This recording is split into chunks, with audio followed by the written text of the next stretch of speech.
हम्दुलिल्लाहि नहमदुहु व नस्तईनुहु व नस्तगफिरुह व नऊज़ु बिल्लाहि मिन शुरूरि अनफुसिना व मिन सय्यिआति अमालिना मन यहदिहिल्लाहु फला मुज़िल्ल लहु व मन युज़्लिल फला हादिय लहु व अशहदु अन ला इलाहा इल्लल्लाहु वहदहु ला शरीक लहु व अशहदु अन्ना मुहम्मदन अब्दुहु व रसूलुहु अम्मा बाद फ़इन्न खैरल हदीस किताबुल्लाह व खैरल हदी हदी मुहम्मदिन सल्लल्लाहु अलैहि वसल्लम व शर्रल उमूरि मुहदसातुहा व कुल्ल मुहदसतिन बिदअह व कुल्ल बिदअतिन दलालह व कुल्ल दलालतिन फिन्नार।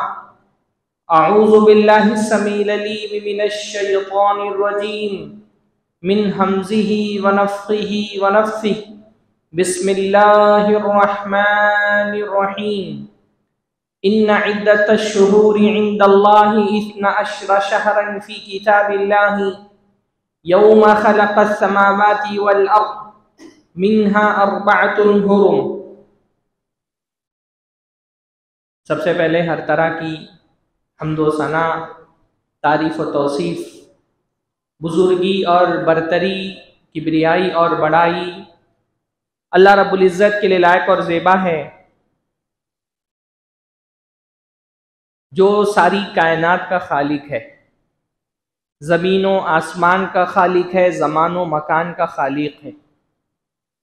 और अल्लाह ताला की ये सुन्नत है कि अल्लाह ताला अपनी मखलूक में जिस मखलूक को चाहता है, जैसी फजीलत और बरतरी से चाहता है, नवाज देता है। अल्लाह ने कुरान मजीद में फरमाया व रब्बुका यख्लुकु मा यशाउ व यख्तार, कि तेरा रब जो चाहता है पैदा करता है और जिसको चाहता है चुन लेता है, उसको किसी खुसूसी फजीलत से नवाज देता है। जैसे सारे इंसान अल्लाह की मखलूक हैं, पर अल्लाह ताला ने सारे इंसानों का मर्तबा एक जैसा नहीं रखा। बाज इंसानों को अल्लाह ने बाज दूसरे इंसानों पर फजीलत अता फरमाई है। नबियों को अल्लाह ताला ने आम इंसानों पर फजीलत अता फरमाई है। नबियों में जो नबी रसूल हैं, उनका मर्तबा उन नबियों से बुलंद है जो सिर्फ नबी हैं। रसूलों में से भी 5 रसूल उलुल अज़्मी मिनर रसूल हैं, ज़्यादा फजीलत वाले रसूल हैं। हज़रत नूह, हज़रत इब्राहीम, हज़रत मूसा, हज़रत ईसा अल्लाह के नबी सल्लल्लाहु अलैहि वसल्लम। इन 5 रसूलों में भी 2 अल्लाह ताला के खलील हैं, जिनका मर्तबा इन 5 से ज़्यादा बुलंद है। और दोनों खलीलों में भी अल्लाह के नबी सल्लल्लाहु अलैहि वसल्लम का मकाम सबसे ज़्यादा अफजल है। तो इंसान गर्चे सारे अल्लाह की मखलूक हैं, पर दर्जे में, मकाम में, फजीलत में सब बराबर नहीं है। ऐसे ही ज़मीन पूरी अल्लाह ताला की मखलूक है, पर ज़मीन के बाज़ हिस्सों को अल्लाह ताला ने बाज़ हिस्सों पर फजीलत दी है। शाम के ज़मीन जिसमें आज फ़िलिस्तीन आबाद है, अल्लाह ताला ने उस सरज़मीन के बारे में फरमाया बारकना हौला, अल्लाह ताला ने उस ज़मीन के अंदर बरकत रखी है। मक्का मदीना की जो फजीलत है वो आम जगहों को हासिल नहीं है। तो ये अल्लाह ताला का उसूल है कि अल्लाह की मखलूक एक दर्जे की नहीं होती है। मखलूक को अल्लाह रब्बुल आलमीन बाज मखलूक को बाज दूसरी मखलूकात पर फजीलत अता फरमाता है। जैसे मकान अल्लाह की मखलूक है, ज़मीन अल्लाह की मखलूक है, वैसे ज़मान यानी टाइम भी अल्लाह ताला की मखलूक है। वक्त अल्लाह की मखलूक है, वक्त अल्लाह ताला ने पैदा किया है। सुबह, शाम, दिन, रात, हफ्ते, अशरे, ये अल्लाह ताला ने पैदा किए। ये सूरज की गर्दिश का निज़ाम अल्लाह ने बनाया है। अल्लाह के बनाए हुए निज़ाम की वजह से वक्त तब्दील होता है, दिन आता है, रात आती हैं, हफ्ते तब्दील होते हैं, अशरे तब्दील होते हैं, महीने बदलते हैं। ये वक्त भी अल्लाह ने बनाया है और इस वक्त को भी अल्लाह रब्बुल आलमीन ने अपनी तमाम मखलूकात की तरह दर्जे और फजीलत में एक जैसा नहीं रखा है। बाज़ औकात को अल्लाह ने बाज़ औकात पर फजीलत दी है। बाज़ ज़माने दूसरे ज़मानों से अफजल होते हैं, बाज़ दिन दूसरे दिनों से अफजल होते हैं, बाज़ महीने दूसरे महीनों से अफजल होते हैं। आज जो जुमा का दिन है, हफ्ते का सबसे अफजल दिन है। रमजान का महीना तमाम महीनों में सबसे अफजल महीना है। अभी करीब में जो जुल्हिज्जा गुजरा है, जुल्हिज्जा का पहला अशरा साल के तमाम अशरों में सबसे अफजल अशरा होता है। इसी तरह रमजान का आखिरी अशरा, उसकी रातें साल की रातों में सबसे अफजल रातें होती हैं। लैलतुल क़द्र रातों में सबसे अफजल रात है। अरफा का दिन, 9 ज़िलहिज्जा का दिन दिनों में सबसे अफजल दिन है। तो ये जो अय्याम है, दिन, ये भी अल्लाह की मखलूक है और ये सारे एक दर्जे के नहीं होते। बाज अय्याम अल्लाह ताला के यहाँ उनकी खुसूसी फजीलत होती है, खुसूसी मर्तबा होता है। और ईमान वाले बंदे को ये बातें याद रखनी चाहिए कि कौन से अय्याम अल्लाह ताला के यहाँ खुसूसी मर्तबा रखने वाले। बात समझ आ रही है ना? सारे दिन एक जैसे नहीं होते।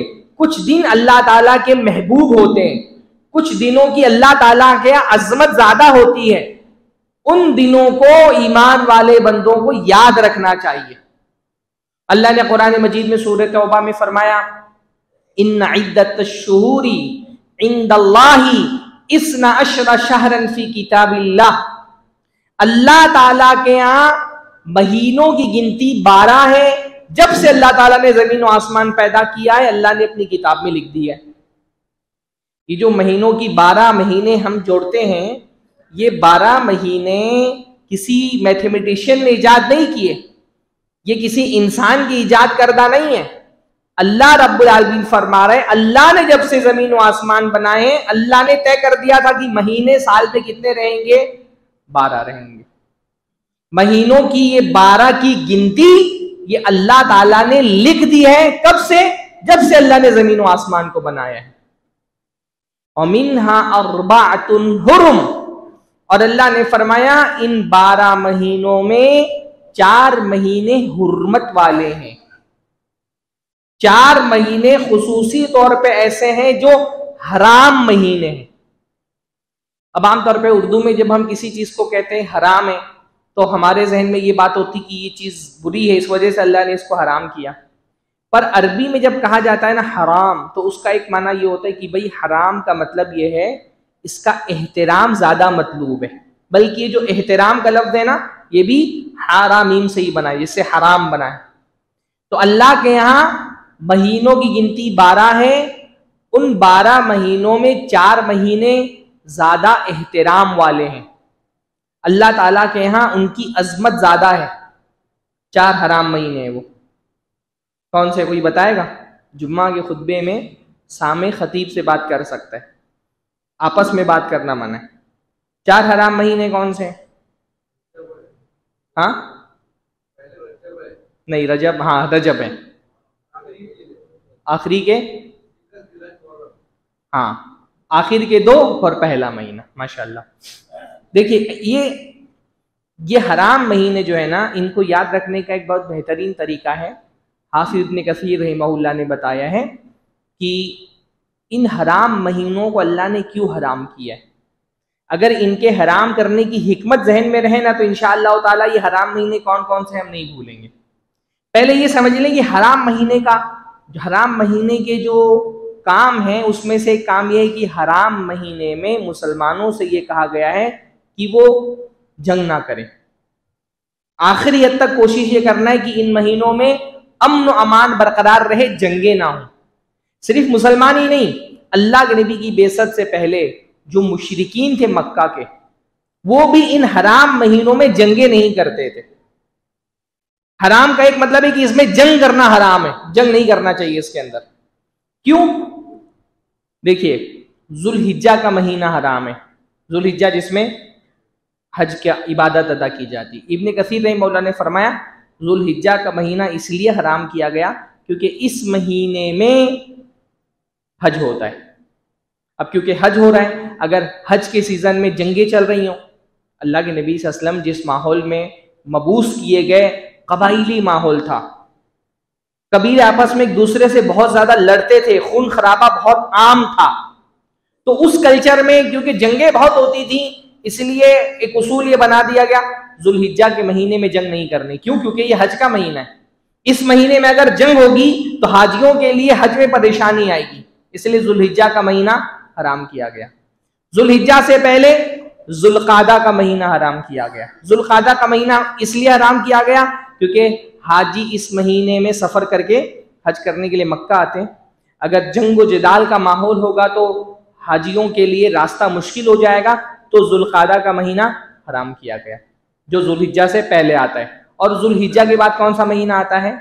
मुहर्रम का महीना। मुहर्रम का महीना हराम किया गया क्योंकि इस महीने में हाजी हज करके दोबारा अपने इलाकों को, अपने घरों को लौटते हैं। तो जब हाजी हज करके घरों को लौट रहे हो तो रास्ते अमन अमान वाले रहें, किसी को कोई अंदेशा खौफ अपने दुश्मन का ना रहे। तो 3 महीने लगातार हराम किए गए। अल्लाह ने फरमाया सलासुन मुतवालियात, 3 महीने लगातार हराम है, जुल्कादा, जुल्हिज्जा और मुहर्रम। और आखिर में एक महीना जो है वो रजब का हराम किया गया है। उलमा ने उसकी हिकमत ये बयान की कि ताकि अगर 20 साल में कोई आदमी काबतुल्लाह की जियारत के लिए जाना चाहता है, उम्रा की अदायगी के लिए जाना चाहता है, तो बीच में भी 1 महीना पूरा अमन अमान वाला रहे। तो ये 4 हुर्मत वाले महीने हैं। इन 4 हुर्मत वाले महीनों में से हम आज के दिन एक हराम महीने में दाखिल हुए हैं। आज की तारीख मुहर्रमुल हराम की पहली तारीख है। 3 जो लगातार हराम महीने, उसमें से तीसरा हराम महीना आज से शुरू हो रहा है। और ये जो मुहर्रमुल हराम है, इसकी पहली खुसूसियत ये है कि ये हराम महीना है। हराम यानी अल्लाह के यहाँ इसका एहतराम ज्यादा है, इसकी हुर्मत ज्यादा है। जब अल्लाह ताला ने कहा कि ये हराम महीना है, तो हराम महीने का तकाजा क्या है? हराम महीने का तकाजा ये है, इन महीनों में खुसूसी तौर पे गुनाहों से बचना चाहिए और खुसूसी तौर पे नेक अमाल अंजाम देने चाहिए। अल्लाह ने फरमाया कुरान मजीद के अंदर, फला तुज़लिमू फीहिन्न अनफुसकुम, कि ये जो हराम महीने हैं, इन हराम महीनों में अपने ऊपर जुल्म मत करो। वैसे तो गुनाह करना किसी भी महीने में, दिन और रात के किसी भी महीने में गुनाह करना अल्लाह रब्बुल आलमीन को पसंद नहीं, लेकिन हराम महीनों में खुसूसी तौर पे हुक्म दिया गया है कि गुनाहों से बचो, अल्लाह की नाफरमानी मत करो, अपनी जान पर जुल्म मत करो। अपनी जान पर जुल्म करने का मतलब, गुनाह करके हम अल्लाह का कुछ नहीं बिगाड़ सकते। हमारी नाफरमानी से अल्लाह ताला के शान में कोई कमी नहीं आती। अल्लाह की शान इस बात से पाक है कि हमारी इताअत से वो बढ़ जाए या हमारी नाफरमानी से वो घट जाए। ये उसूल है ना। अल्लाह ताला, हमारी इताअत से अल्लाह की शान नहीं बढ़ती कि बढ़ जाती है। हाँ, मखलूक अल्लाह ताला की शान नहीं बढ़ा सकते। ना हमारी इताअत से अल्लाह की शान बढ़ती है, ना हमारी नाफरमानी से अल्लाह ताला की शान में कोई कमी आती है।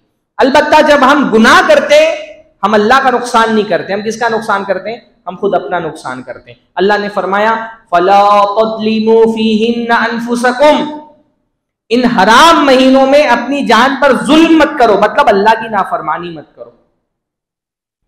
देखिए, शरीयत का एक उसूल है, गुनाह की जो बुराई है, गुनाह की जो कबाहत और शनात है, वो जमाना बदलने के एतबार से भी बदलती है, वो मकान एतबार बदलने के एतबार से भी बदलती है, वो मफऊल बदलने के एतबार से भी बदलती है।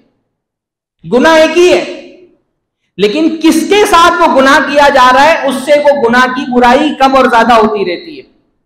मसलन गाली देना गुनाह है।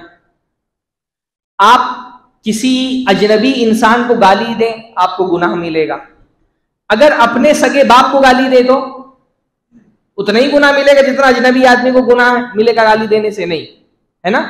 अजनबी आदमी को गाली देने का जो गुनाह है, वो बाप को गाली देने की बनिस्बत कम है। बाप को गाली देंगे गुनाह ज्यादा मिलेगा। मफऊल बदलने से गुनाह की कबाहत बदलती है।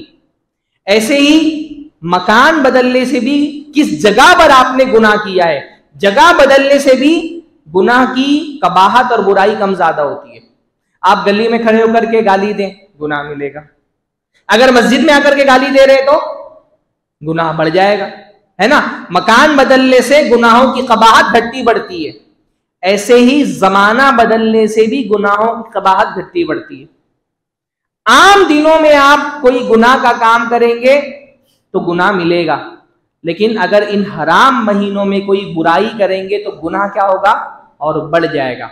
उस इन हराम महीनों का, क्योंकि अल्लाह के यहाँ ज्यादा एहतराम है, ये अल्लाह के यहाँ फजीलत वाले महीने हैं, ये अल्लाह की हुर्मत वाले महीने हैं, ये अल्लाह ताला के शायर है, अल्लाह ताला की निशानियां हैं। लिहाजा इन महीनों में अगर कोई गुनाह करता है तो उसका अजाब और उसको बढ़ के मिलेगा। हज़रत इब्न अब्बास ने इसकी तफसीर में फरमाया कि खुसूसी तौर पे इन महीनों में गुनाहों से बचना है।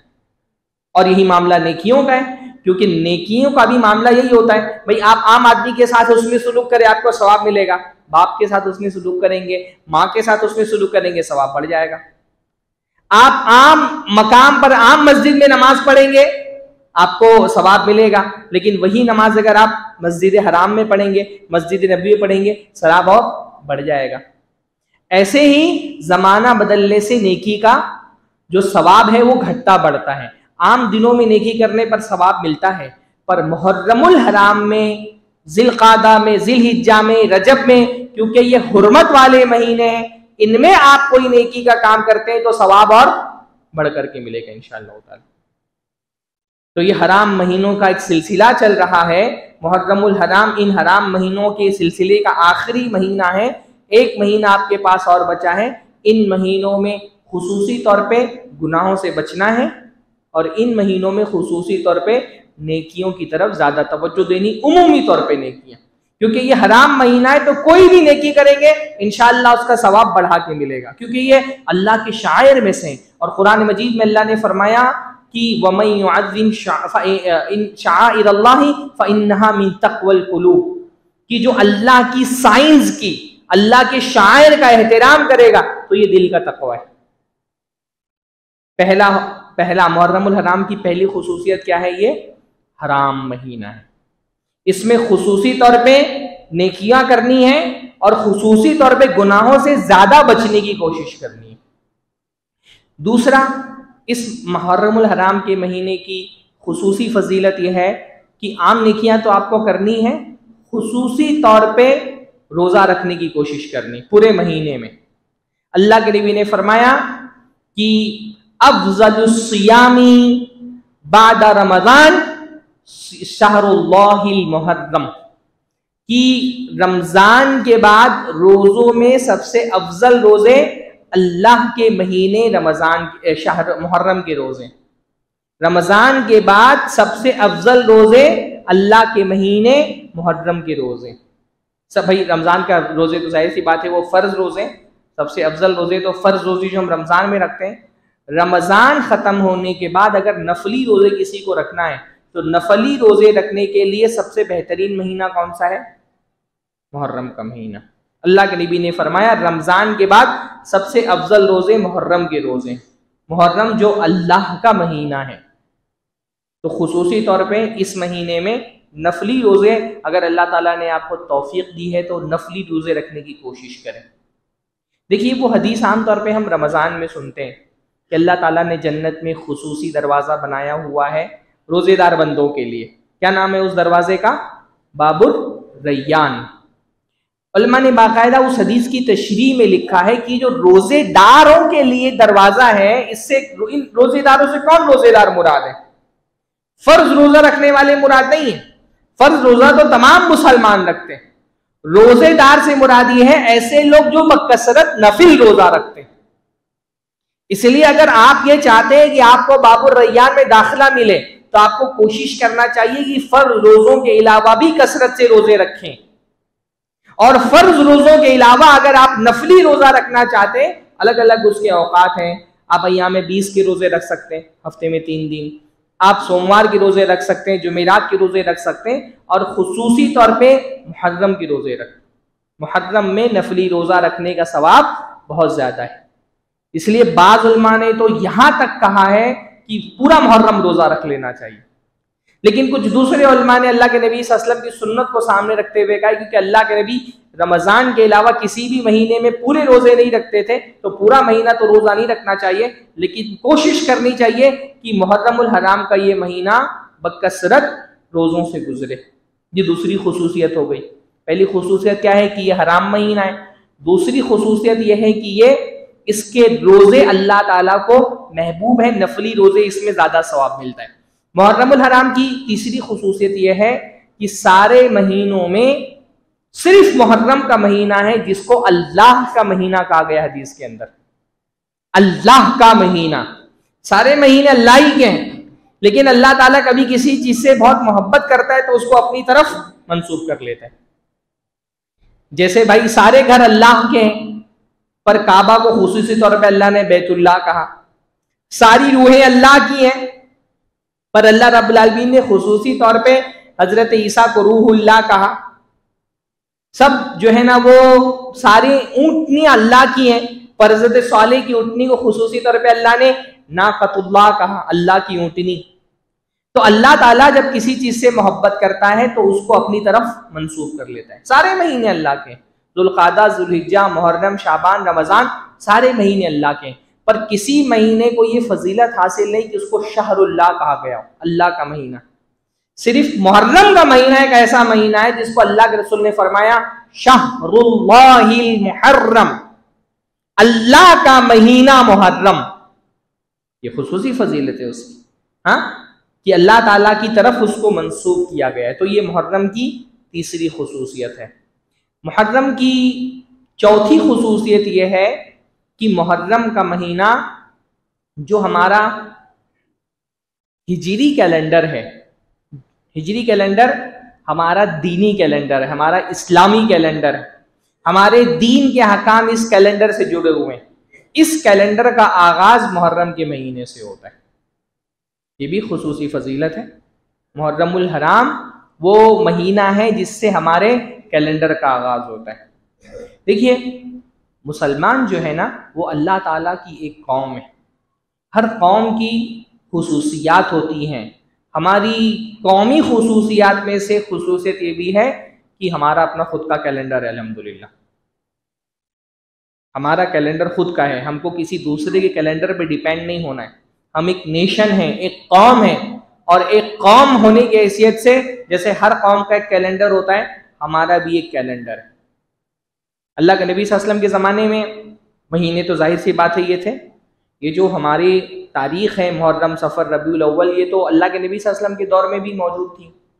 पर बाकायदा मुसलमानों का अपना कैलेंडर इस तरह से नहीं था कि किसी साल को कोई तारीख खुसूसी तौर पे गिनती दे करके उसको काउंट किया जाए। सालों की कोई गिनती नहीं होती थी। हाँ, किसी भी साल में जो अहम वाक़या पेश आता था उस अहम वाक़े पर उस साल को मंसूब कर दिया जाता था। जैसे अल्लाह के नबी की पैदाइश के साल को आमुल फील कहा गया, हाथी वाला साल, क्योंकि उस साल अब्रहा ने हमला कर दिया था। अल्लाह के नबी सल्लल्लाहु अलैहि वसल्लम की बीवी हजरत खदीजा और अबू तालिब की वफात हुई तो उसको आमुल हुज़्न कह दिया गया, गम वाला साल। जब अल्लाह के नबी सल्लल्लाहु अलैहि वसल्लम के हाथ पे आकर के मदीना वालों ने बैअत की तो बैअत क़ुबा वाला साल। बद्र को बद्र वाला साल कह दिया गया, हिजरत को हिजरत वाला साल कह दिया गया, ओहद जिस साल हुई उसको ओहद का साल कह दिया गया। तो इस तरह से कोई कैलेंडर की गिनती नहीं थी, कोई तारीख तय करने के लिए महीने की, साल का कोई खुसूसी नंबर नहीं हुआ करता था। जब इस्लामी हुकूमत फैली, हज़रत उमर का दौर आया और इस्लामी सरहदें बहुत वसी हो गई। अब कोई ख़त लिख करके भेजता, ख़त पहुँचने में वक्त लगता, सामने वाले को जब ख़त मिलता वो देखता कि ये मान लीजिए रमज़ान का ख़त है, पर उसको समझ में नहीं आता कि कौन सा रमज़ान, क्योंकि साल की कोई गिनती नहीं थी, कोई पॉइंट नहीं था जिससे साल शुरू हो रहा हो। तो जब ये दिक्कतें पेश आने लगी तो सहाबे कराम अल्लाह के नबी हज़रत उमर के साथ बैठे। अब मुसलमानों के लिए आसान था, उस ज़माने में बहुत सारे कैलेंडर राइज थे। ईसवी कैलेंडर था, हाँ, इसी तरह से ईरानी कैलेंडर था। कोई भी कैलेंडर मुसलमान अडॉप्ट कर सकते थे, पर मुसलमानों ने दूसरों का कैलेंडर अडॉप्ट नहीं किया। ये तय किया गया कि मुसलमान एक कौम है तो उनका अपना खुद का कैलेंडर होना चाहिए। तो सहाबे किराम बैठे, मशवरा होना शुरू हुआ कि मुसलमानों को जो कैलेंडर है उसका आगाज कहां से हो, पहला साल कौन सा काउंट करें हम, जहां से हम अपने कैलेंडर का आगाज करेंगे। अलग अलग लोगों ने अलग मशवरा दिया। एक मशवरा जिस पर तमाम सहाबा मुत्तफिक हो गए वो क्या था कि भाई इस्लामी तारीख में होने वाला सबसे बड़ा वाकया कौन सा है, उसी वाक़े से कैलेंडर का आगाज होगा, है ना। कैलेंडर आमतौर पे सबसे अहम तरीन जो वाक़या समझते हैं लोग, उसी से अपने कैलेंडर का आगाज करते हैं। ये जो हमारे हिंदुस्तानी कैलेंडर चलता है, वो जो राजा था विक्रमजीत, उसके जीत की खुशी में, उसकी जीत के साल से इस कैलेंडर का आगाज होता है। जो मिलादी कैलेंडर है, ईसवी कैलेंडर, हजरत ईसा की पैदाइश से वो लोग उसका आगाज करते हैं। तो सहाबा किराम ने गौर किया कि नबी की जिंदगी में पेश आने वाला जो सबसे बड़ा वाकया है, उस वाकये से हम अपने कैलेंडर का आगाज करेंगे। तो सारे लोग किस बात पर मुत्तफिक हुए कि हमारा नबी की सीरत का सबसे अहम तरीन वाकया क्या है? हिजरत का वाकया। लिहाजा अल्लाह के नबी सल्लल्लाहु अलैहि वसल्लम की हिजरत के बाद पहला चांद जो मदीना के अंदर दिखा था वो मुहर्रम का चांद था। तो उन्होंने कहा कि हम मुहर्रम से अपने हिजरी कैलेंडर का आगाज करेंगे। इसलिए हमारे कैलेंडर को क्या कहा जाता है?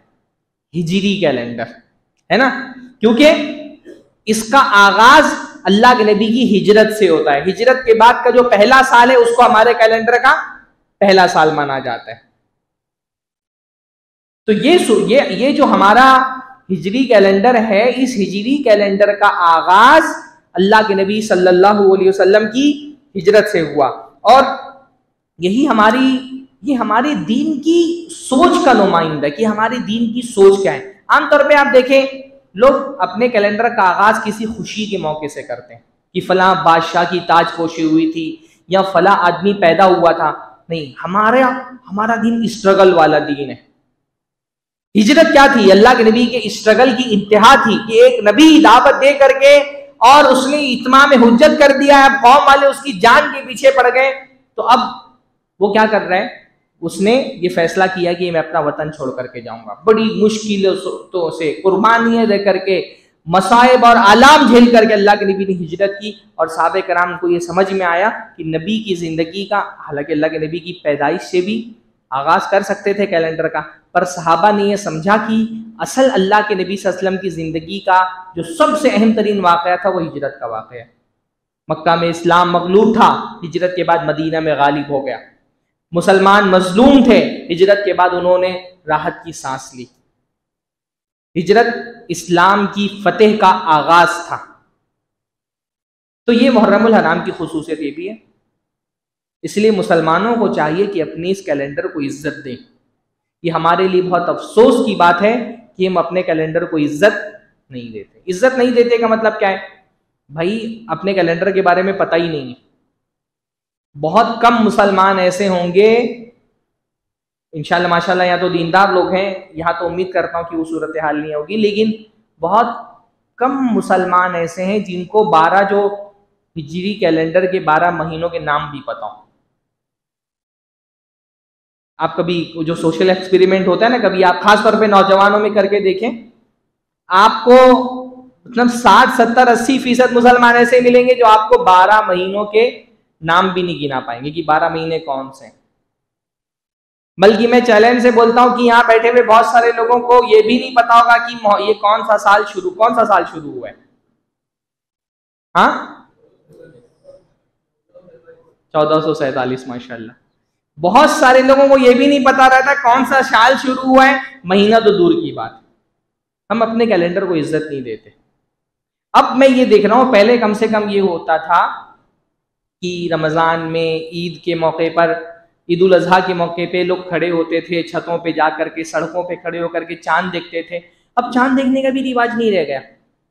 मैं कई सालों से नोटिस कर रहा हूं कि पहले चांद देखने का जो एक रिवाज था मुस्लिम सोसाइटी में, वो खत्म हो गया है। अब लोग मोबाइल में चांद तलाश करते हैं। चांद मोबाइल पे थोड़ी निकलता है, चांद आसमान पे निकलता है। चांद देखना, हर महीने का चांद देखना, ये मुसलमानों पर फर्जे किफाया है। फर्जे किफाया का मतलब क्या होता है? सारे मुसलमानों की जिम्मेदारी की वो चांद देखें।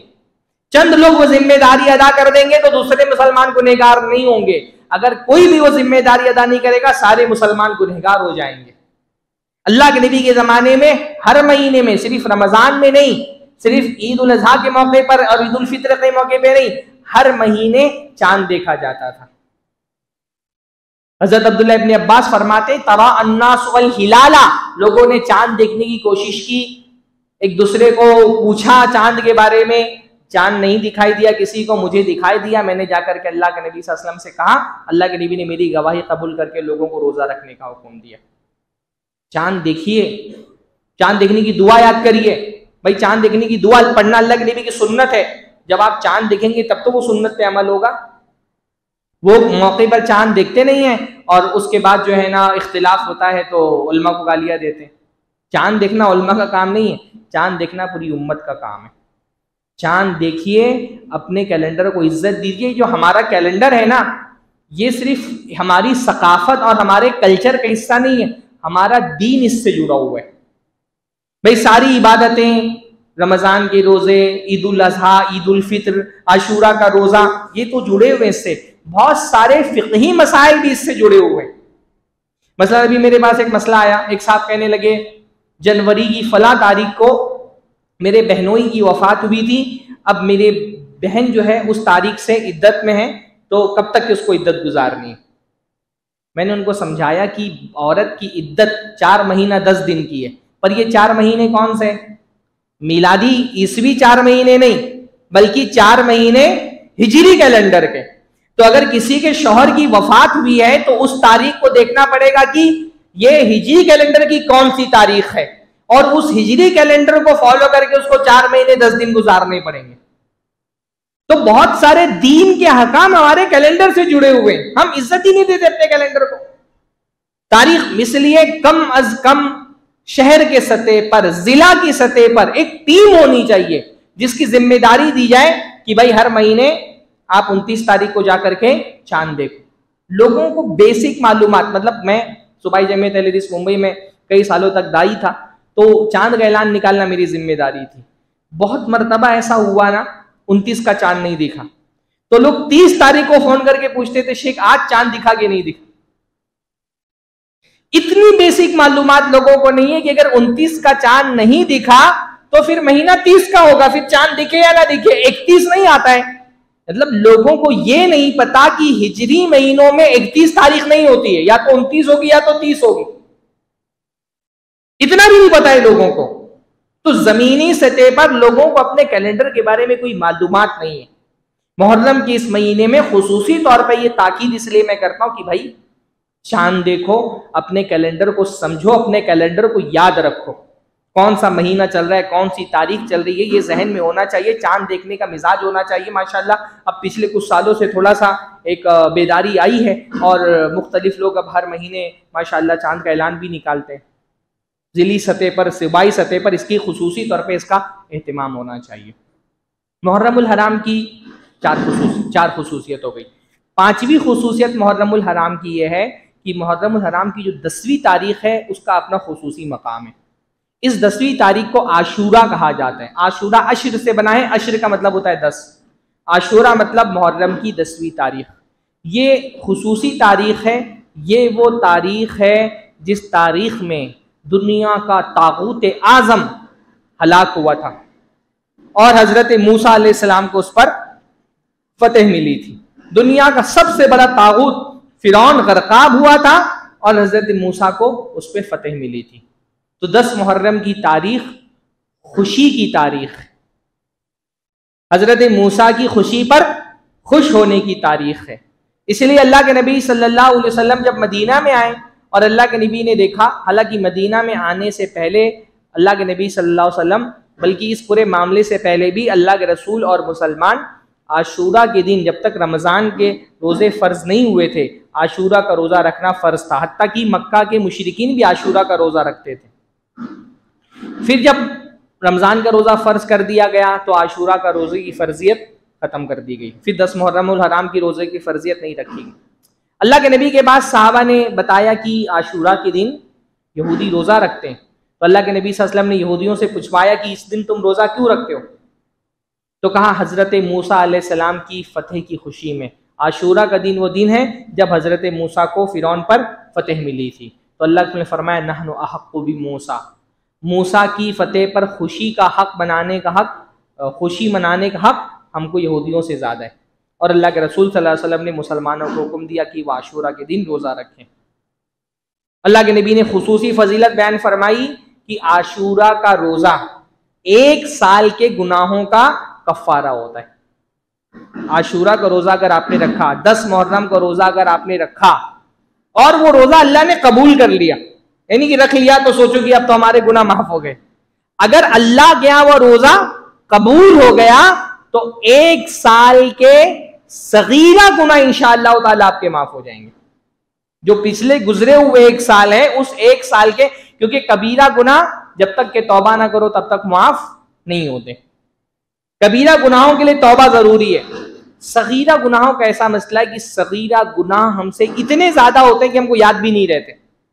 तो अल्लाह ने बड़ी खुसूसी है हम पर एहतराम, हम पर यह खुसूसी इनाम किया है कि सगीरा गुनाह नेकियों से अल्लाह माफ फरमा देता है। इन्नल हसनाती युज़हिबुनस सय्यिआत, अल्लाह ने फरमाया नेकियां बुराइयों को खत्म करती हैं। वो नेकियां जो बुराइयों को खत्म करती हैं, जैसे वुजू से, नमाज से, जुमा की नमाज पढ़ने से, रमजान से, ये सारी नेकियां जिनसे गुनाह मिटते हैं, उन्हीं में से एक नेकी क्या है? आशूरा का रोजा रखना। आशूरा का रोजा रखने से इंशाअल्लाह ताला आपके सगीरा गुनाह 1 साल के माफ हो जाएंगे, अगर आपने इखलास से रोजा रखा और ये रोजा अल्लाह ताला के यहाँ कबूल हुआ। तो मेरे ख्याल से इस संडे के बाद वाले संडे को आशूरा की, आज 1 तारीख है तो उसके हिसाब से आप काउंट कर लें, गालिबन इस संडे के बाद वाले संडे को आशूरा का दिन, 10 मुहर्रम का दिन पड़ रहा है। उस दिन खुसूसी तौर पे रोज़ों का एहतमाम करना चाहिए। लेकिन अल्लाह के नबी सल्लल्लाहु अलैहि वसल्लम ने ये देखा कि भाई मुसलमान भी मुहर्रम में रोज़ा रख रहे हैं आशूरा को, और यहूद भी आशूरा का रोज़ा रख रहे हैं, तो दोनों में मुशाबहत हो रही है। अल्लाह के नबी को ये बात पसंद नहीं आई कि मुसलमान दीन के मामलात में भी यहूदियों से मुशाबहत करें। तो अल्लाह ने फरमाया अगर अगले साल में जिंदा रहा लअसूमन्नता से, तो मैं 9वीं का भी रोजा रखूंगा ताकि इन यहूदियों की मुखालिफत हो। तो मैं 9वीं का भी रोजा रखूंगा मुखालिफत करने के लिए। लिहाजा आशूरा का रोजा क्यों रखना है? क्योंकि ये हजरत मूसा की फतेहयाबी का दिन था। इस दिन 1 साल के गुनाह माफ हो जाते हैं, और उससे 1 दिन पहले भी रोजा रखना है। क्यों? यहूदियों की मुखालिफत के लिए, ताकि यहूदियों की मुखालिफत हो। हमारे दीन में काफिरों की मुशाबहत इस दर्जा ममनू है कि नेकियों में भी काफिरों की मुशाबहत नहीं होनी चाहिए। इबादत के मामले में भी रसूलुल्लाह पसंद नहीं किया कि मुसलमान काफिरों की मुशाबह हो।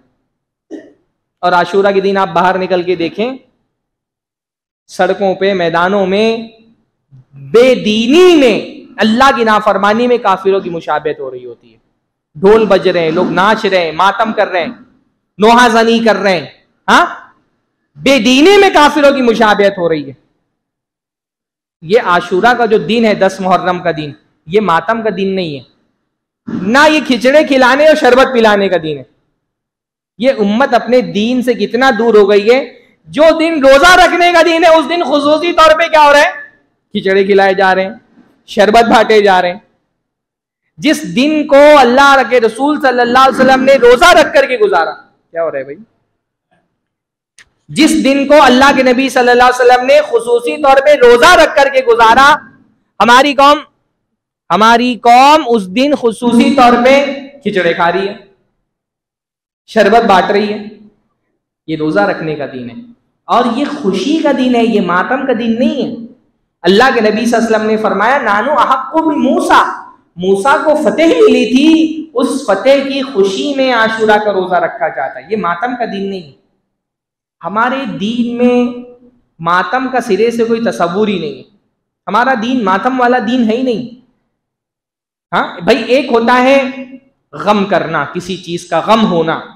हजरत इमाम हुसैन रज़ी अल्लाह ताला अन्हु की मजलूमाना शहादत का गम हर मुसलमान को है। अव्वलन तो ये बात कोई पुख्ता रिवायात से साबित नहीं कि 10 मुहर्रम ही के दिन हजरत इमाम हुसैन की शहादत हुई थी। इसका कोई सबूत मुस्तनद मोतबर तारीखी रिवायात में मौजूद नहीं है कि हजरत हुसैन की शहादत 10 मुहर्रम को हुई थी। अगर मान भी लें कि 10 मुहर्रम को शहादत हुई थी, तो उस शहादत का गम साल में 1 मरतबा नहीं होना चाहिए। वो तो जब भी हजरत हुसैन का तस्करा होगा, उनका गम दिलों के अंदर ताज़ा होना चाहिए। गम करना एक अलग चीज है, दिल में गम होना एक अलग चीज है, गम मनाना एक अलग चीज है। गम तो हर मुसलमान को है, पर साल में 1 दिन खुसूसी तौर पे हजरत हुसैन का गम मनाना, ये तो एक इबादत हो गई, और इबादत के लिए शरीयत में दलील जरूरी है। गम मनाने का हमारे दीन में कोई तसव्वुर नहीं है। भाई अल्लाह के नबी सल्लल्लाहु अलैहि वसल्लम के ज़माने में क्या कितने सारे अंबिया अल्लाह ताला के शहीद हुए। हाँ, हज़रत ज़करिया को शहीद कर दिया गया। क्या अल्लाह के रसूल ने कभी किसी नबी के वफ़ात का गम मनाया? किसी नबी की शहादत का गम मनाया? खुद अल्लाह के रसूल की ज़िंदगी में कितने अजीम तरीन सहाबा की शहादत हुई। सैयदुश शुहदा हज़रत हमज़ा रज़ी अल्लाह ताला अन्हु अल्लाह के नबी सल्लल्लाहु अलैहि वसल्लम की ज़िंदगी में शहीद हो गए। कितना अल्लाह के नबी सल्लल्लाहु अलैहि वसल्लम को तकलीफ़ हुई थी।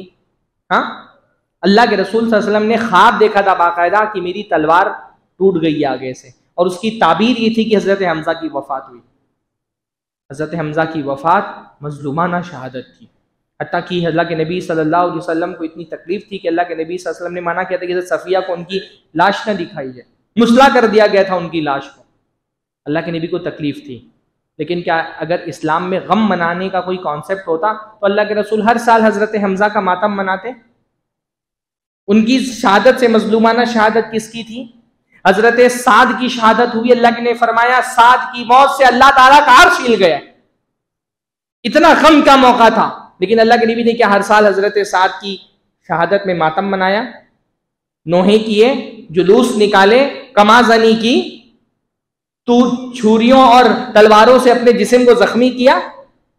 हाँ, बल्कि अल्लाह के नबी ने फरमाया मन लतमल खुदूदा व शक्कल जुयूबा फदआ बिदअमिल जाहिलिया, जो मातम करते हुए किसी की मौत पर अपने चेहरों पर तमाचा मारे और सीना को भी करे, उसने जाहिलियत की पुकार पुकारी। अल्लाह के नबी सल्लल्लाहु अलैहि वसल्लम ने फरमाया मेरे उम्मत में दो चीजें ऐसी हैं जो हुम बिहिमा कुफ्रुन, ये काफिरों वाली चीजें हैं जो मुसलमानों में आ जाएंगी। पहला क्या? अत्तानु फिन नसबी, किसी के नसब में तान करना। दूसरा अन्नियाहतु अलल मय्यिती, मय्यत पर नोहा करना। फरमाया ये काफिरों की चीजें जो मुसलमानों में आ जाएंगी। अल्लाह के नबी सल्लल्लाहु अलैहि वसल्लम ने फरमाया कि ऐसी औरत को गंधक का लिबास बनाया जाएगा और जहन्नम में डाल दिया जाएगा जो नोहा करने वाली औरत है। नोहा करना, मातम मनाना, ये हमारे दीन में नहीं है। अपने जिस्म को इबादत में भी नुकसान पहुंचाने की इजाजत नहीं है। अल्लाह के नबी सल्लल्लाहु अलैहि वसल्लम ने अब्दुल्ला हज़रत अम्र इब्न आस के बारे में सुना कि वो पूरी पूरी रात नमाज पढ़ते हैं। अल्लाह के नबी ने मना फरमा दिया, कहा कि इस तरह से अपने जिस्म को तकलीफ मत पहुंचाओ, तुम्हारे जिस्म पर तुम्हारा हक है, इससे तो तुम्हारी आंखें धंस जाएंगी पूरी पूरी रात जागोगे तो। इबादत में भी अपने जिस्म को तकलीफ पहुंचाने की इजाजत नहीं है। अल्लाह के नबी ने देखा मस्जिद में रस्सी लटकी हुई है, पूछा किसकी है? फरमाया अल्लाह के नबी की बीवी गालिबन हज़रत ज़ैनब की थी कि वो उन्होंने रस्सी लटकाई हुई है, वो नफली नमाजें पढ़ती हैं, थक जाती है तो रस्सी का सहारा ले लेती है। अल्लाह ने फरमाया खुलवा दो रस्सी, खोल दो रस्सी, जब तक के ताकत है नमाज पढ़ो, जब जिस्म थक जाए तो आराम करो। जब इबादत में अपने जिस्म को तकलीफ पहुंचाने की इजाजत नहीं है तो फिर ये मातम में, किसी के नोहे में अपने जिस्म को तकलीफ पहुंचाना, ये कौन सा दीन है? ये वो दीन नहीं जो रसूलुल्लाह लेकर के आए, ये वो दीन नहीं जो सहाबा जिस पे अमल करके उन्होंने जन्नत पाई है। भाई अगर किसी की मौत पर मातम मनाने को हम अपने दीन का हिस्सा बना लें, इस्लामी तारीख की कौन सी तारीख है जिसमें किसी जलीलुल कद्र सहाबी की वफात ना हुई हो? अगर मातम मनाना है तो सबसे पहले तो अल्लाह के रसूल सल्लल्लाहु अलैहि वसल्लम की वफात का मातम मनाना पड़ेगा। सबसे बड़ा गम, सबसे बड़ी तकलीफ जो इस उम्मत को पहुंची वो अल्लाह के रसूल सल्लल्लाहु अलैहि वसल्लम की वफात पर पहुंची।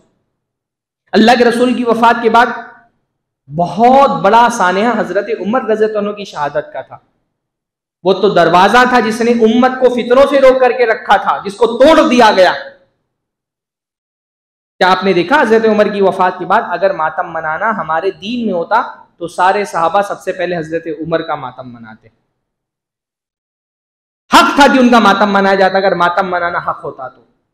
हजरत उस्मान की शहादत क्या कम मजलूमाना शहादत है? हाँ, जिस कुएं को खरीद करके उन्होंने मुसलमानों के लिए वक्फ कर दिया था, उस कुएं से पानी लेने से मना कर दिया गया उनको। अपने घर में कुरान पढ़ते हुए उनकी शहादत हुई, बलवाइयों ने उनको शहीद कर दिया। हजरत उस्मान की शहादत भी सहाबे किराम पे गम का एक पहाड़ था। हत्ता कि बहुत सारे सहाबे किराम की जमात खड़ी हो गई हजरत अली के खिलाफ ताकि आप बदला लें कातिलीन उस्मान का, लेकिन किसी ने भी नहीं कहा कि हम हर साल हजरत उस्मान की शहादत का गम मनाएंगे साल ब साल, साल के एक दिन हजरत उस्मान की। तो शहादत का गम मनाना, मातम करना, ये हमारे दीन का हिस्सा नहीं, ये काफिरों के दीन का हिस्सा है। मुसलमानों में ये चीज काफिरों के यहाँ से आई है। ये ईसाइयों के आप देखेंगे गुड फ्राइडे के दिन आज भी बहुत सारे ईसाइयों के यहाँ, वो क्योंकि मानते हैं कि हजरत ईसा को नौज़ुबिल्लाह शहीद कर दिया था यहूदियों ने, तो वो उनका मातम मनाते हैं। आप जब देखेंगे खोल करके गूगल वगैरह करेंगे तो आपको पता चलेगा कि ये मातम का जो कॉन्सेप्ट है ये असल में ईसाइयों के यहाँ पाया जाता है। गुड फ्राइडे के दिन आज भी बहुत सारे ईसाई ममालिक में ईसाई जुलूस लेकर के निकलते हैं और हजरत ईसा को याद करते हुए छुरियां मारते हैं अपने जिस्म पर और जख्मी करते हैं अपने आप को। ये हमारे दीन का हिस्सा नहीं है। हमारे दीन में मातम मनाने का इस तरह का कॉन्सेप्ट नहीं है। भाई करबला का वाकया एक तकलीफदा वाकया था। हजरत उस हुसैन की शहादत एक तकलीफदा शहादत थी, पर यह वाकया इस्लाम की तकमील के 80 साल बाद पेश आया है। 80 साल बाद जो वाकया पेश आया वो हमारे दीन का हिस्सा कैसे हो सकता है, जबकि दीन 80 साल पहले ही मुकम्मल हो चुका था। अल्लाह के नबी की वफात को 70-80 साल गुजर चुके थे। 70-80 साल बाद पेश आने वाला कोई वाकया वो हमारे दीन का हिस्सा कैसे हो सकता है? इससे ये हमारे दीन का हिस्सा नहीं है। वो एक जंग थी, बल्कि करबला की जो तफसीलात हैं आप तारीखी रिवायतें उठा करके देखेंगे, मुश्किल से ऐसा होगा 2-4 हदीसें आपको सही मिलेंगी। बहुत कन्फर्म बात हम इतना कह सकते हैं, हजरत हुसैन की शहादत हुई, वो मजलूमाना शहादत थी। उनको कत्ल करने वाले जालिम थे, पर कत्ल करने वाले कौन लोग थे ये भी वजाहत आपको तारीखी मोतबर किताबों से नहीं मिलती। सारे कराइन जमा किए जाए तो यह पता चलता है यही कूफी लोग थे जिन्होंने हजरत हुसैन को कत्ल किया था। साहबे किराम की भी आप तारीखी रिवायतें उठाएंगे, साहबे किराम के मोतबर अखबार मिलेंगे कि ये कूफी लोग जिन्होंने हजरत हुसैन को बुलाया, फिर उनके साथ धोखाबाजी की, और यही लोग थे जिन्होंने हजरत हुसैन को कत्ल किया, और बाद में यही लोग मातम भी करते हैं हजरत हुसैन का। तो ये तारीखी रिवायात बहुत मुख्तसर सी, जिनसे पता चलता है कि करबला में हुआ क्या था। हमारे यहाँ लोग 10-10 दिन की मजलिसें लगा रहे हैं और करबला के वाकयात ऐसे बयान करते हैं जैसे वहां पर खुद मौजूद हो, पल पल की रिपोर्टिंग करते हैं। 1-1 मिनट का किस्सा ऐसे सुना रहे जैसे अपनी आंखों से करबला को होता हुआ देखो, और उसमें मुबालगा आमीजी। भाई करबला का वाकया एक अफसोसनाक वाकया है, लेकिन इस्लाम में जो जंगें हुई उसमें लोग कहते हैं इस्लाम जिंदा होता है हर करबला के बाद। लेकिन आप इस्लामी तारीख कुरान और सुन्नत उठाए तो कुरान और सुन्नत क्या कहते हैं? कुरान और सुन्नत तो कहते हैं इस्लाम बद्र के बाद जिंदा हुआ। हाँ, बद्र की तफसीलात तो ऐसे नहीं बयान की जाती।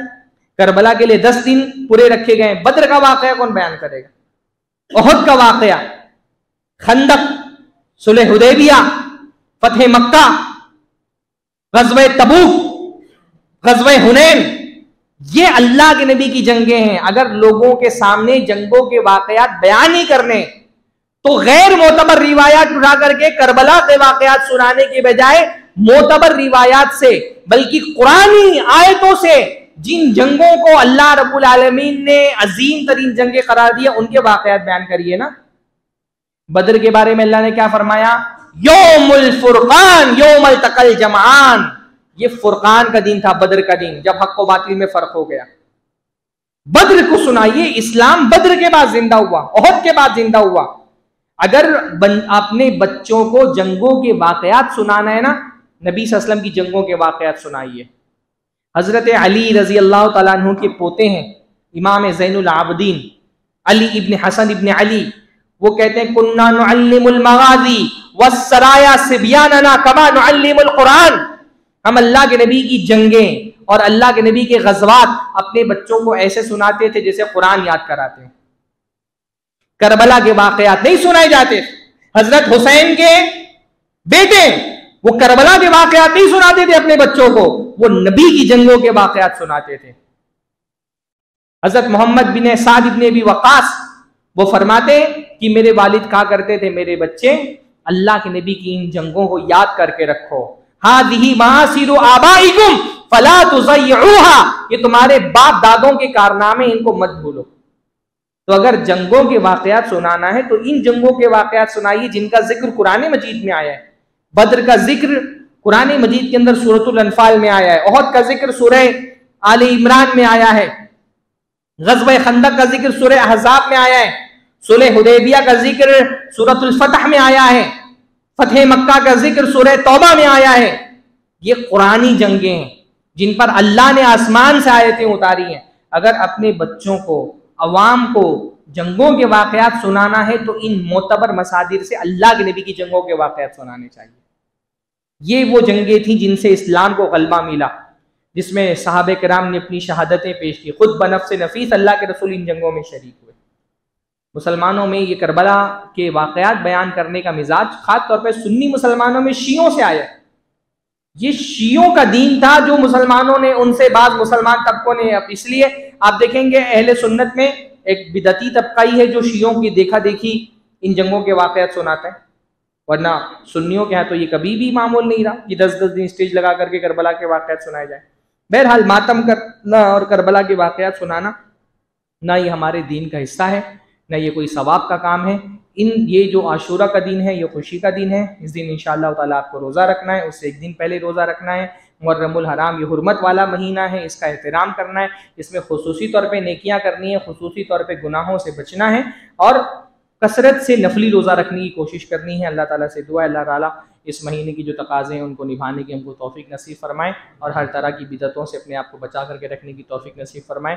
अक़ूलु क़ौली हाज़ा व अस्तग़फ़िरुल्लाह ली व लकुम व लिसाइरिल मुस्लिमीन वस्तग़फ़िरूहु इन्नहु गफ़ूरुर रहीम व आख़िरु दावाना अनिल हम्दुलिल्लाहि रब्बिल आलमीन।